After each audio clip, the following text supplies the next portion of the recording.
brother had been bedridden for a year, and in the night, an angel came to him and said, "Your mother is a witch." Wow. We were in traffic. She was on the last seat at the back. A lady wearing tattered clothes knocked the window and said, "Please give me some of your food." And then as soon as she gave her, the lady turned to an angel and said, "Ask me anything." Do you say prophetic ministry is needed at this time? I do not think anybody can do ministry without it. Something nobody taught me, but I learned experientially, is that she began to dream, and in the dream, a being was telling her to do that particular hairstyle. Wow. So she did that hairstyle, and speaking from a faith place, there are some things we say, like eating in the dream can't harm you. It is true, but it is also not true. Your ministry and its growth, what will you say is responsible for the growth? The previous generation unintentionally was so engrossed with their revival that they forgot the generation coming after. I'm of the personal opinion that you can't do apostolic ministry without angelic visitation. This music thing, how do you get your music? There is almost no song that I've sat down and just with my intellect written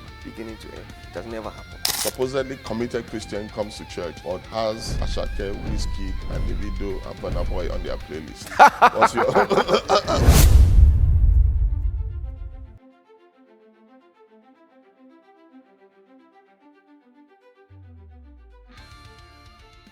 Hello viewers, and welcome to another episode of Beneath the Surface. And this episode is a continuation of the last one that I had with Apostle Emmanuel Iren. It was a riveting episode. I would almost call it like an adventure, and we continue in this episode by going straight back into the conversation, and where we were talking about, some spiritual realities and your encounters. And I was saying that I was really excited to hear that, in your generation, you are actually unraveling, these things. And we talked about the fact that it's almost epidemic, even, within, teenagers, young people in universities and all of that. So we need to have some kind of approach to actually, deal with these things. So let's take the conversation a bit further. And we're talking a bit about witchcraft. Yeah, and I wanted to ask the question that, can a Christian be bewitched? Again, no would be a wrong answer, and yes would be a wrong answer. Okay. It's not a direct question. Yes. So it's a matter of experience versus covenant. Okay. Ought a Christian to be bewitched? No. Are there experiences of Christians being bewitched? Yes. The answer is an absolute yes. Okay. Will you say that can a Christian who is having a vibrant personal relationship with God, Yes. deep worship, deep consecration, deep spirit-filled prayer life regularly, can witchcraft hold in spite of that? No.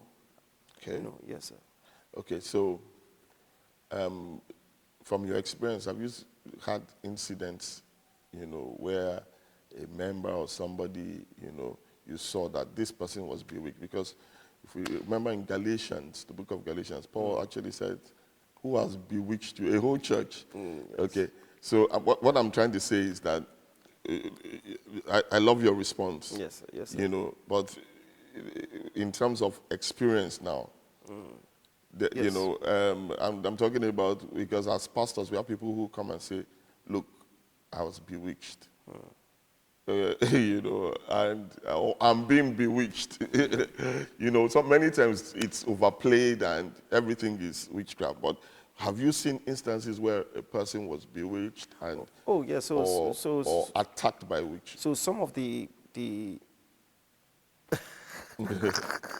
okay, so something interesting happened some 3 years ago, and that was that a member of our church, the brother had been bedridden for years, and in fact they thought he was going to die, but then something very interesting happened. In the night he had an angelic encounter. An angel came to him and said, "Your mother is a witch." Wow. And this woman not only is she a regular churchgoer, doesn't wear earrings, Whoa. covers her hair and all of that. Your mom's a witch. She has bewitched you. She's been the cause of your sickness. And This is an angel in his dream. So it's not like a man of God or anybody. Yes. So, okay. And as a sign, Okay. you're going to wake up perfectly fine.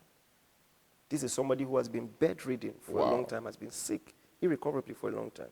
And he woke up the next morning perfectly fine. Wow. So he began, he was angry and was telling his siblings, oh, my mom is a witch, this. So the lady, the guy's not a church member of our church, but the lady is, his sister is. His sister, okay. And this was just weeks into our camp meeting. So the sister said, Lord, I'm really confused. But if you can tell my man of God this case, and he mentions it. So now we did the first day, nothing. Second day, nothing. On the last day, just as we're rounding off, I said, now listen to me. There's somebody here.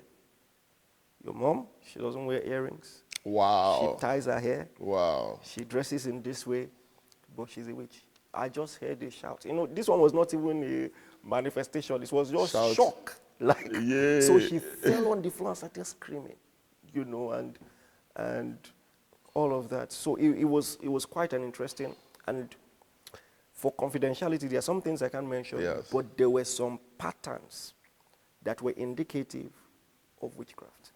In whose life? In her life. In her own life? Yes. Wow. So she was kind of like under a spell as well of sorts. Yes. This is profound. And she's a committed member. I think the good thing about that story is that even if somebody is under some kind of witchcraft attack, if the person is a Christian, God always makes a way of escape. So like the angelic encounter with the young man, and then this lady being a part of the church and all of that. So, I mean, the other thing I would ask you is, have you had any episodes of witchcraft attack yourself in any way? Even one that was exposed, or so there was something that happened, and like I would often say, these are some of the things that, if one is not discerning, they will go undetected. Yes. I think that the devil gets away with a lot. Okay. So now I've said this time and again, my daughter has prophetic gifts. One of them, she's 10, and she has given us. As the oldest one? Well, the oldest one is 18, you know. Yes. And then so Edema is 10. Yes. The 10-year-old one has, in fact, all of them, but stronger with her. 4 times she has given us. So when my last boy, my boy was going to be born, I knew first from her because of a dream that she had. So maybe I should quickly run through that. Okay. She had a dream. She was in the vehicle. I was driving. She was on the last seat at the back. We're in traffic. And so a lady wearing tattered clothes knocked the window. She looked like a beggar and said, please give me some of your food. And she gave her some of her food. This is in the dream? In the dream. She had this dream? Yes. Okay. And then as soon as she gave her that dream, gesturing generosity, the lady turned to an angel and said, ask me anything. Wow. And of all the things that an 8-year-old at that time could ask for, she said, I want a baby brother. Whoa. And then the angel said, okay, tomorrow. And so she woke up and she said, oh, Daddy, the next morning, Daddy, I had an amazing dream. And she told me the dream. Whoa. I said, hold on. This is one of many times, by the way. This is not the first. I mean, that was not the last time. I had to call her mom and said, repeat what you just said. It was spot on. It was really spot on. And the circumstances around the birth of that young boy were supernatural and all of that. And she picked it first. So I said that to say this. So one night, I was sleeping. I was in a dream. And in the dream, I was in a cancer hospital. And the doctor was explaining to me, God forbid, my wife had cancer, and these are the issues, blah, blah, blah, and there's no way out, or something like that. So I woke up. I knew that was a prophetic revelation. As soon as I woke up, my daughter came into the room and said, Daddy, I had a bad dream. So we were dreaming at the exact same time. Wow. So I knew what was happening. I just said, oh, don't worry, go and sleep. I'll take it from here. Wow. And I began to fire prayers and all of that. So it was Wow. not long after. My wife just came to me and said, please help me check. I think I see a lump in my body. And you hadn't told her about this experience? Or I had not told, I don't think I told her about that experience. Honestly, I don't remember. Maybe I must have told her after. okay. I checked and the lump was there. Whoa. And then it was growing rapidly. And all of that. And this was weeks into our camp meeting as the Lord will have it. So, in fact, we got referred to a cancer hospital. You just Whoa. imagine, as I was done preaching on Sunday, the camp meeting was supposed to end on Sunday. I was supposed to go to take my wife to the cancer hospital on Monday. Interesting. So I was interested in that camp meeting. A lot of people with growths, the growths were disappearing. So Wow. I was looking at God, like, if you like, heal everybody. I don't heal my wife. I'm going to see. I'm going to see what's going to happen. So people were saying, "Oh, I'm healed," and the growth disappeared, and I was happy for them, but I was like, But the Lord was probably showing you that this is what He's Exactly. making available Yes. now. So it's probably because of your case Yes, that yes. he allowed And my for that. father-in-law is a medical doctor. He had examined my wife. That was a confirmed growth. Wow. We already had a referral, because the hospital we went to did the analysis and all of that. The last day of the camp meeting, my wife woke up and ran to me. I said, I don't know if it's just my mind, but please check. I checked, it was not there. Wow. No surgery, no nothing. intervention, No, nothing. And it was in the middle of the camp meeting. So she called her father-in-law, who was also, we lodged for the camp meeting, so he was also in one of the rooms. He checked her, it was gone. And so she just began to cry. Wow. Said, God, you did this for me. God, you did this for me. So the next day we went to the hospital. Because I wanted to be sure. I like medically verified testimonies. So the doctor checked. He was so confused that after checking, he carried the referral letter, the description, they described, But he was they like, said, exactly, dropped it down, checked again. So I was watching. I didn't say anything. I was watching. So he now said, sorry, is this you? He lifted the letter at her. Is this you? He said, yes. He said, so what happened? I can't see anything. wow, wow. And we said, we went to a camp meeting. And I deliberately asked him a question. I said, is this medically possible? He said, it's not medically possible. Wow. So from the dream, even if it wasn't a direct confrontation, from the dream, I picked that it was a satanic orchestration. Amazing. Well, the incident is not amazing, but your explanation of it is amazing. And I think, in a sense, it explains the question I asked, which is, can Christians be attacked by witchcraft? Yes. But what you have described is that, as a Christian, if at all there's an attack, the Lord will expose it. Yes. So I think the scripture that says, many are the afflictions of the righteous, but the Lord delivers him from them all. Yes, sir. That was actually what I was going to quote. So that's profound. And so with the case of that, the gentleman the lady in your church who the brother attends, they are Christians. That was a deliverance. And so it's important for us to be aware that even if it happens, God will make us stronger than our enemies, as it were. Okay, but I mean, let's take it a bit further. You've already started going in the direction I was going to go, which is, in terms of the prophetic, ministry. You've mentioned dreams. You've spoken about one or two accounts. It's an interesting one where at a meeting, your camp meeting, you say, there's somebody here who this happened and the mother is a witch. Again, I find that really interesting. Why? Because those kind of things rarely happen in young...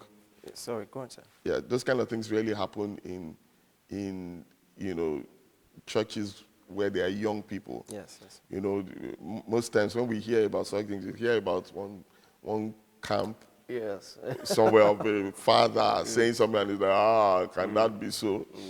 Kind of thing, if you know what I mean. Yes. But it's interesting that still in this age, and even in the young generation, that these things are happening. So you want to tell me about some prophetic experiences? So, okay, when we were dedicating our Ibadan property. We just got a facility and we're dedicating it. Then I see a vision. I see somebody had been to a herbalist. They gave him, amongst other things, cowries. Whoa. And for some reason, he brought it to church. Ah. So I said, there is somebody here. And it's a young church, like you said. So I said, there's someone here. You have cowries in your pocket. In your pocket. Come and drop it here.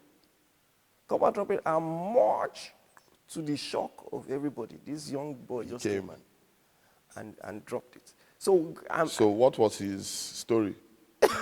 Honestly, unfortunately, I had to preach and leave. So, but we just led him to Christ, prayed for him, led him to some confessions. Do you know if he was a Christian and? No, he was not a member of our church. Okay, so he brought it. I don't know what his intention was. Okay. I don't know what his intention, but the prophetic picked it. Wow. And there's another case in Abuja, and this one happened. In fact, I posted it on my Instagram page, but it's a long time ago, about 4 years ago. I mean, the word of knowledge was precise. I said, there's somebody sitting at the back. You are wearing, I think I described what he was wearing. I think, if I remember correctly, I said, you're sitting at the back, and I see you in a vision, you sat with a dibia, and he gave you things, you were desperate for money. Sat with what? They call it a dibia, like it's like a witch doctor. A fetish, okay. Yes. So, and you were desperate for money, he gave you things, but now you are in trouble. That thing has caused a lot of trouble in your life. Come out, I want to pray for you. So he came out. And as soon as I laid hands on him in front of the church, there were terrible manifestations. He began to, I mean, it was almost literally sounding like an animal. So this gentleman, was he a born-again Christian committed person? Okay, so are you asking specifically for born-again Christian No, examples? I'm asking, so, I mean, I'm letting you tell your story. Okay, but yes. I guess as you tell your story, I'm trying to, as it were, bring out certain things. Okay. And address, use the stories to explain certain things. Okay. So, well, this guy again was not, when we have special meetings, all kinds of people come. All kinds of people. So that young man wasn't but have I seen people who maybe out of desperation, you want a child or you want something, and then you go somewhere, you do something. Yes, I've seen that. And from my experience, yes, if you visit a witch doctor, you're living with demons. There's no two ways about it. Definitely. Either a witch doctor or a false prophet. You are living with demons, because the way I like to put it, in the realm of the spirit, real estate is scarce. So demons are looking for people to inhabit. So, and that's why one person can have 12,000 demons, you know, and all of that, because real estate is literally scarce.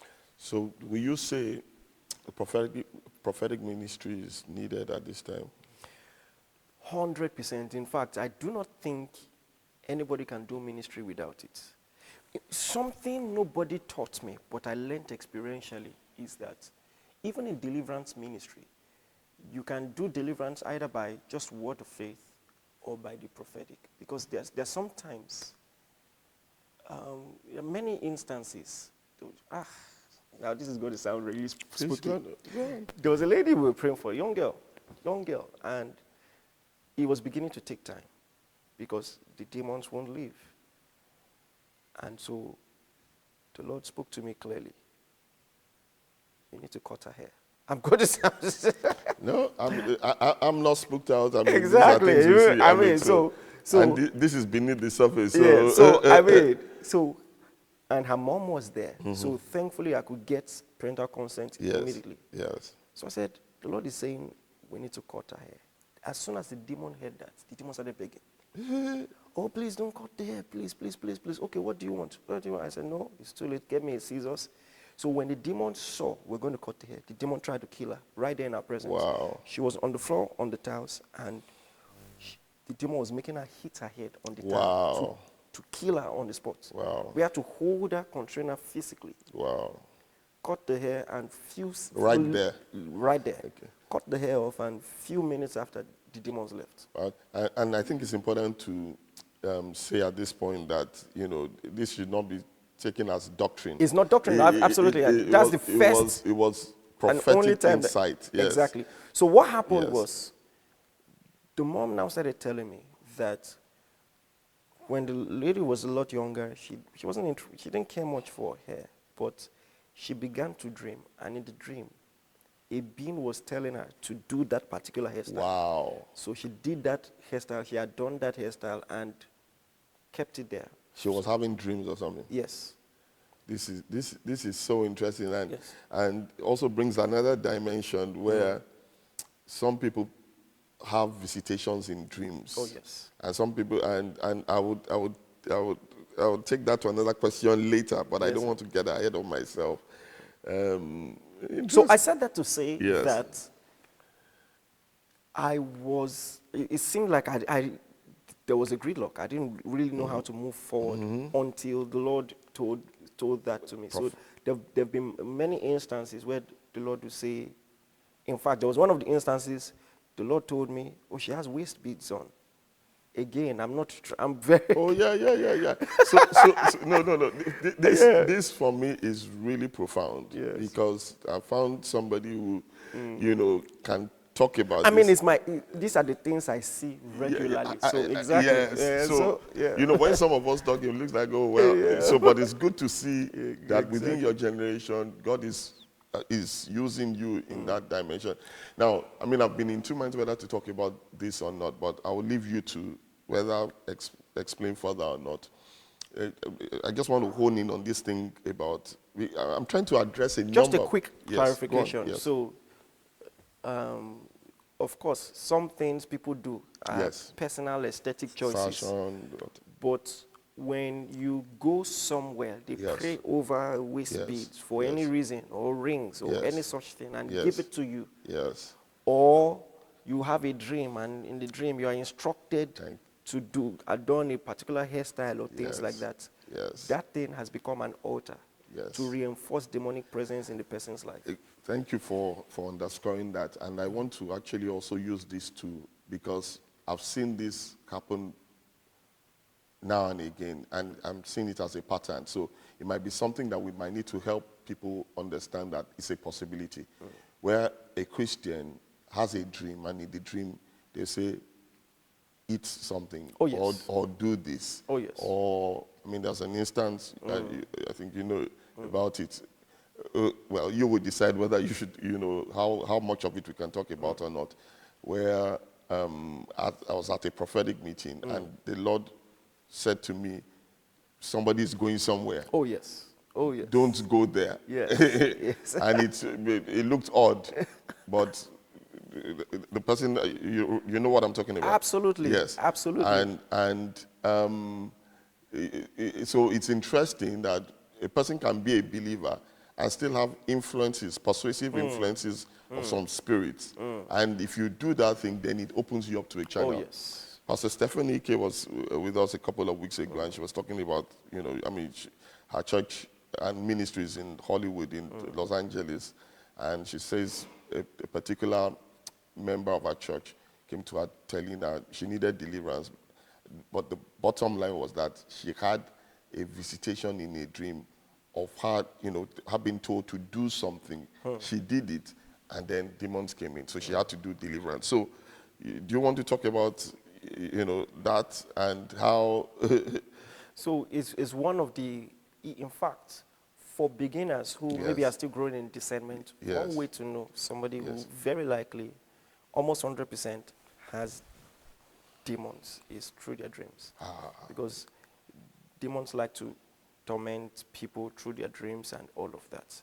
Again, there are some things that, speaking from a faith place, there are some things we say, like eating in the dream can't harm you.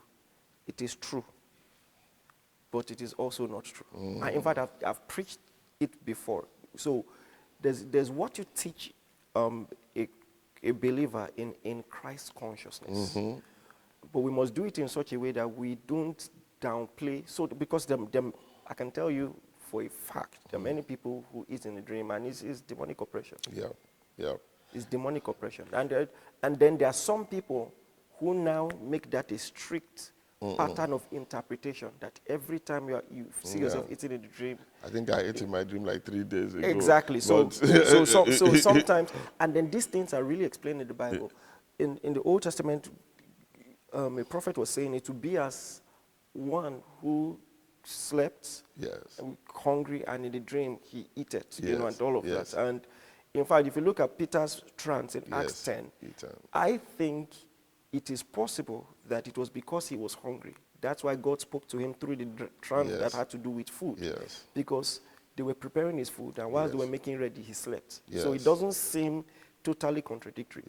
And also, it's interesting that in Acts 10, when somebody saw in the dream a voice saying, take, kill, eat, it was God who was asking him to eat. So that's why using one interpretative framework will not always work. But are there people who are tormented by demons in that way? Emphatically. And so we must teach with care. Don't just say if there's nothing there. I love your approach in terms of the balance of the various, and I guess maybe what has happened over time is that some people, because again, eating can be covenant practice. It's like how we have communion.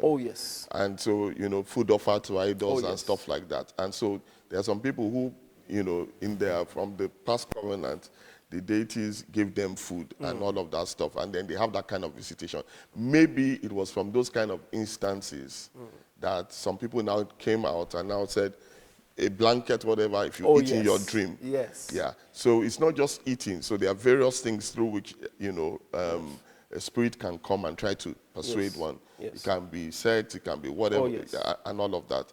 Okay, so I want us to, to talk about some. I believe that we'll probably need to have another one or two sessions, but I want us to really hit on. I'm really shocked how these things are going. But you're the one that's really, there's a lot more coming out than. Honestly, people need to be aware of this because.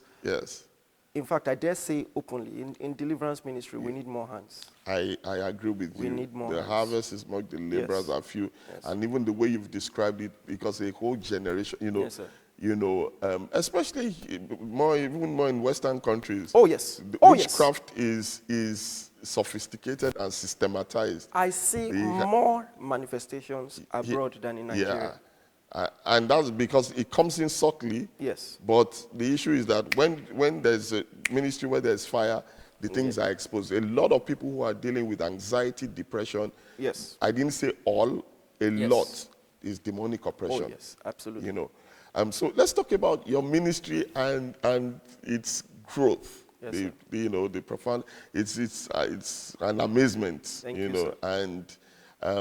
What would you say is responsible for the growth in your own? I mean, honestly, without. I mean, don't give me the statement of it's the grace of God. I have the grace of God. I have to say, and I know it's the grace. But do you want to say one or two things that? Honestly, okay. At least let me start that way. It is the grace of God. Yes, sir. Election of grace. Because holding this bottle because I'll be celebrating with you soon. We'll be celebrating when you join the family, and as soon as you join, this gives us the opportunity to reach more people and bring more guests that will be a blessing to you. How do you join the family? By hitting the subscribe button. You can also like, you can hype, and also share with a friend. By doing this, it doesn't cost you anything, but it means a lot to us, because when you do this, we get to share this with as many people as possible. It increases the reach of this podcast, it increases the impact, and increases our influence. And we get to touch more lives and souls for the Lord Jesus Christ. So why don't you join me right now? And sooner than later, we'll be celebrating. Look forward to seeing you join this family. Subscribe now. I mean, right now. Let me give an example, sir. I was preaching last weekend in London. And I said, if you've had a dream about me praying for you or inviting you to church in the past 4 weeks, stand up.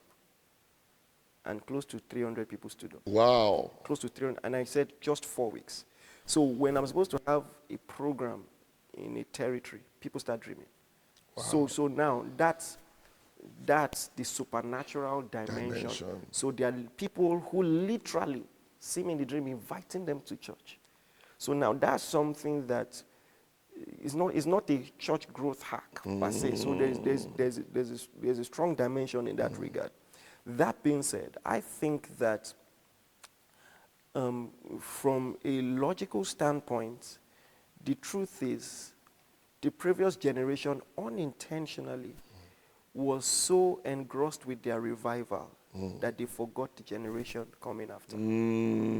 So, I mean, the main church was where everything was happening.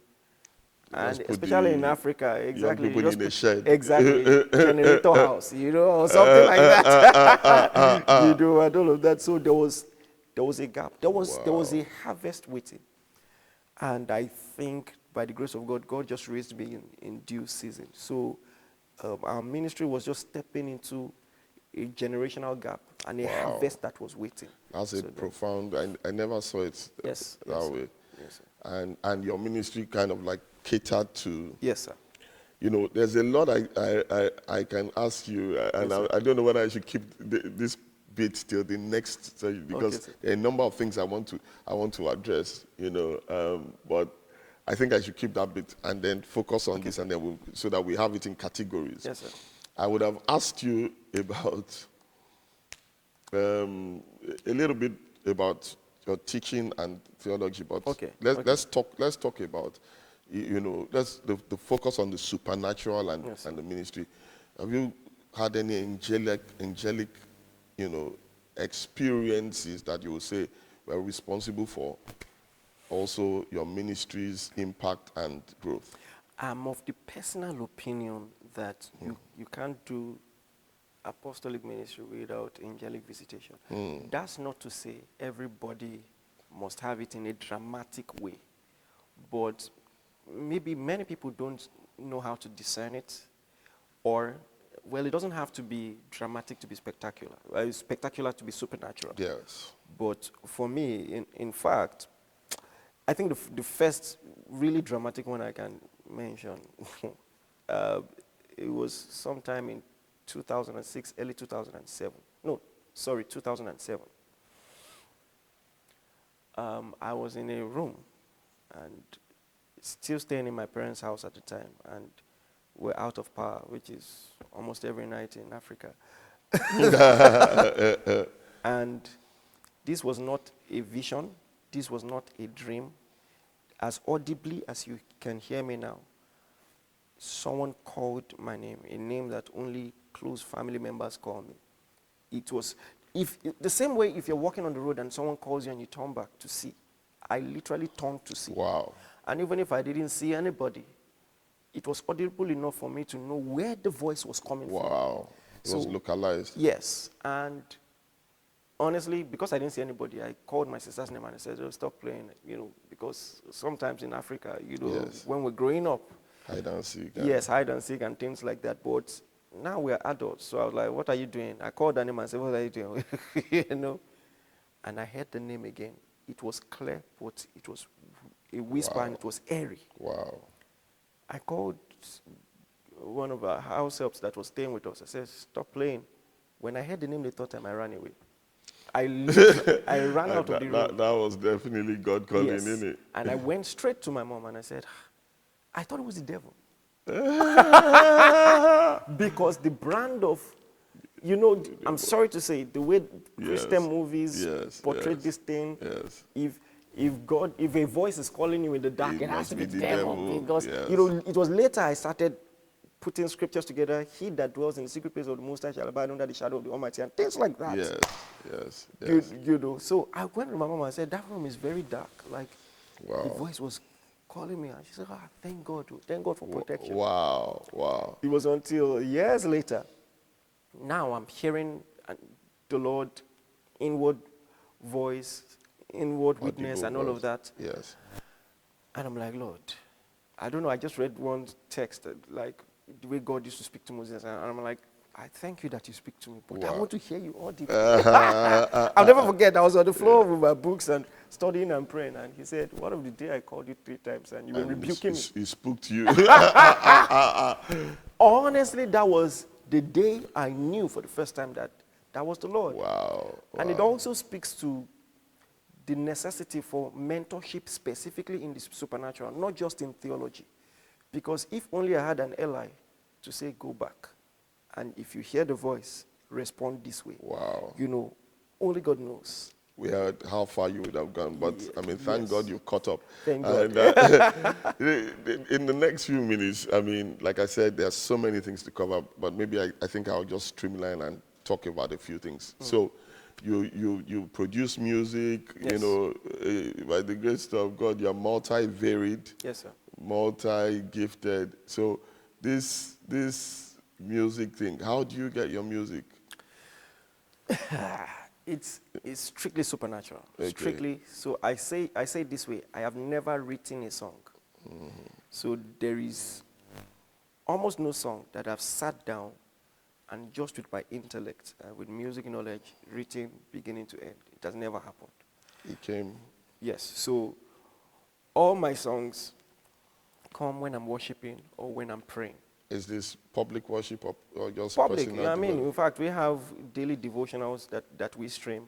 And so people who follow that platform know exactly what I'm saying, because many times we're worshiping and beginning to end, sometimes verse 1, verse 2, bridge, chorus. Right there.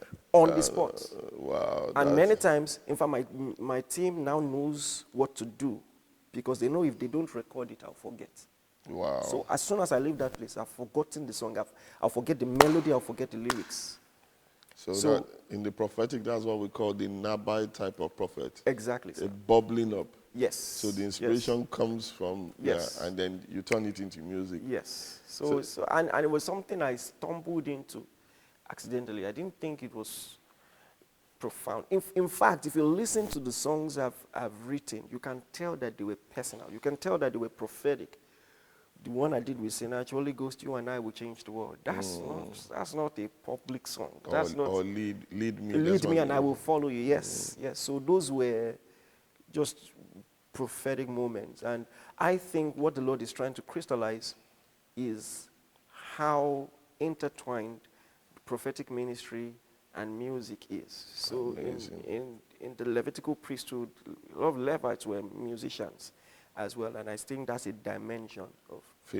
Phenomenal. I mean, another thing I want to ask you is, again, we're talking about music. Yes. Should Christians be listening to secular music? What do you think? I think Christians should write secular music. I agree with you. Yes, sir. But should they, let me say personally first and foremost, Yes. I can't do it. I can't do it. And I don't mean that in a strict Yes. sense. There are even some songs that are clean. But I just don't know how to sit through it, and I can't do it. It's not that bad. I used to be a drummer. I love music. I think that even if I receive songs prophetically, God by providence gave me like the musical framework to be able to interpret what I receive musically. So I really love music. And as a child, I used to really, adore people like Michael Jackson and all of that. But so this is where I draw the line. There is a name of God. I can't remember what the name is. Forgive me. But it sounds like Baal. And God said, I want the difference between you and the world to be so clear that don't even call me that name. I don't want any association whatsoever. So I think that that's a kind of sacredness that we need to understand how big a deal sounds are before we talk about whether we should listen to secular music or not. So when the Bible was telling us the methodology, the protocol for receiving salvation, believe in your heart, confess with your mouth, and you shall be saved. And then Paul now says, well, would they say they've not heard? He said, the sound has gone around the world. And the word translated for sound is actually literally the sound that comes from a horn. So what Paul was saying is, if you've heard a song about the gospel, you've heard the gospel. A gospel song is a gospel song. S-U-N-G. So that's how powerful and implicating it is. God told Moses to write a song in Deuteronomy 31, I think verse 13. And he said, I want you to write this song as a witness against the Israelites. So that the fact that they're singing the song means that they agree to the terms of this covenant. It means that they can no longer say they don't know if they're singing it. So if God thinks that way, it means that songs are actually covenants. God sees it that way. So it means I must now be careful. I cannot vibe to some things. If it's ungodly, I don't want anything to do with it. So now, here's another extreme. What do we do when the songs are not necessarily talking about church, kingdom, or anything, but it's a Christian full of the Spirit singing it about society and all of that, things like that, or just things that happen in society? That's another dimension we are missing. In 2 Samuel, David had just heard that Saul was dead. And he said, yes, he said, write a song, the song of the bow, to talk about how Saul was killed. So that's just talking about something that is happening in society. There are secular songs in the Bible, literally. And that one is just a good example. One of them. There are secular songs in the Bible. Where I would draw the line would be this, or what is up for debate is this. Should we be open to receiving sounds from people who are clearly antichrist or not born again, even if the lyrics of the song is harmless? That one will be on a case-by-case basis of discernment, because I think that the devil uses that to, let me shoot straight and maybe stir up some troubled waters a bit. And the reason why I'm doing this is because a number of the people watching this podcast are probably in that place. Yes. And they're like, look, okay, let's hear Apostle Iren speak to this. Yes. Supposedly committed Christian comes to church, listens to your music, Sinach's music and all, but has Ashake, Wizkid, and Davido and Burna Boy on their playlist. What's your I will respond to that without mentioning any names. I mentioned the names, but you mentioned the names. I think that there are some people that shouldn't curate music for you. Even if they sing. So now, this is the thing. It's no longer gospel and secular. Some people shouldn't even sing a gospel song. There are some people that no matter what they sing, you shouldn't listen. Okay, so it's the vessel. The vessel is important. And what's their own devotion. Yes, because these things are really spiritual. I mean, it's just like if the lady with the familiar spirit writes a song, should we sing it? Because she said all the right things. She said nothing wrong. So if she puts it in a song, the same thing she said, if she puts it in a song, she will listen to it. And the answer is a big no. So, but I think that we should now get more church people, more Christians singing wedding songs and singing about society. Because if you leave songs about money to people who are ungodly, they will pervert. If you leave love songs to people who are ungodly, that's why you hear all the, So I don't like Christians always reacting. Saying don't. Exactly. We should be proactive. They should be proactive. Go out and write the right songs, Christmas songs. Yes, and we need that. Jolly songs. Exactly, because like I would jokingly, seriously say, nobody's going to, in their wedding day, be singing, I come in the volume of the books. So I want to be able to sing to my wife, and consecrated songs. Yes. Amazing. This is phenomenal. I think let's should we talk about this, or should we okay. Last point before we spiritual covering. How will you explain it if at all there's something like that? What is it needed? What's it about? I think the Bible is clear about spiritual fatherhood. Okay. You know, some people just carelessly quote Jesus saying, call no one father. First and foremost, he didn't make any distinction between spiritual father and biological father. So if you want to take that hook, line, sinker, then that means even your biological father, you shouldn't call him father. But if you now agree that there must be a deeper context to it, you now see that it was something traditional that he was saying pertaining to the Pharisaical model of religion and all of that. And of course, Paul called people son in the Lord and all of that. Somebody says, oh, because Paul was old. No, he wasn't. He died at 55, according to historians. So there's spiritual fatherhood, there's mentorship.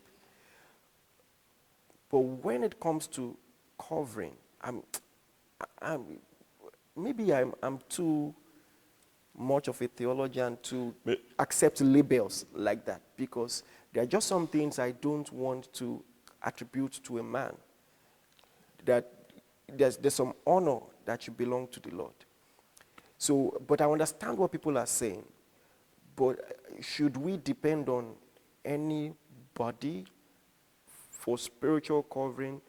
This is different from guidance. This is different from prophetic advantage. Somebody saying, hey, I had this dream and all of that. But when it comes to prophecy, for instance, we see that in the New Testament church, it's not even something exclusive to both clergy, laity, everybody has that. The prophecy of Joel, sons and daughters shall prophesy, old men shall dream dreams, young men shall see visions. So it's for everybody. You know, so there's that. But in terms of accountability, should there be people who can say, no, don't do this, sit here.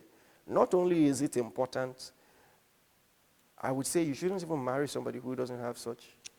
I agree with you. And to be honest with you, I think it was a bit unfair of me to bring up that question, because we actually, you need time to really address it. And so I would take this as a point to pick up leave this as time. a cliffhanger. Yes. So that for the next episode, we will start on that point. And, you know, Apostle Iren, thank you so much. This has been really a very enjoyable and enlightening, you know, conversation for me. And thank you, sir. I didn't realize how much depth in terms of experience, you know, that you've had in these various areas. It's so easy to look at you and your ministry. You dress well, you got swag, and then not know that there's a lot of beneath the surface stuff that you deal with. So we're looking forward to the next edition of this, and so stay tuned. But as we close out, I just want to encourage you once more, very quickly, to ensure you subscribe if you're not already